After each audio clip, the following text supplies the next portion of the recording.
Hello students, welcome to Solve by Our Knowledge. இன்னைக்கு நம்ம பார்க்க போகிறது 10th standard mathsல exercise 1.5ல 4th sum.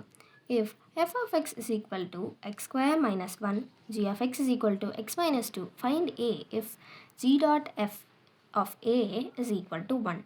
நம்மளுக்கு என்ன கேட்டிருக்காங்க, g dot f of a is equal to 1னா aயோட வேல்யூ என்ன அப்படின்னு கேட்டிருக்காங்க.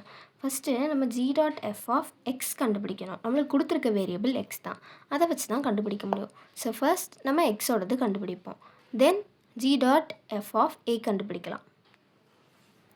g dot f is equal to g of f of x, அதாவது g of f of x பதிலாக x square minus 1 எழுதுகிறோம்.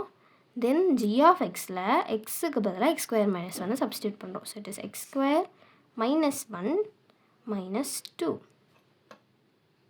That is x square minus 3.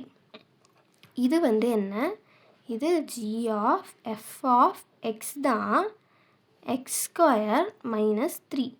நம்மளுக்கு என்ன கேட்டிருக்காங்க, g of f of a அப்படின்னா எக்ஸுக்கு பதிலாக ஏவை சப்ஸ்டியூட் பண்ணுறோம். So it is a square minus 3. இதோட வேல்யூ என்ன சொல்லியிருக்காங்க, 1. So 1 is equal to a square minus 3. அப்போ இந்த மைனஸ் 3 இங்கிட்டு வந்தால் ப்ளஸ் 3 ஆகிடும். So 1 + 3 is equal to a square equal to 4. அப்போ a is equal to plus or minus 2.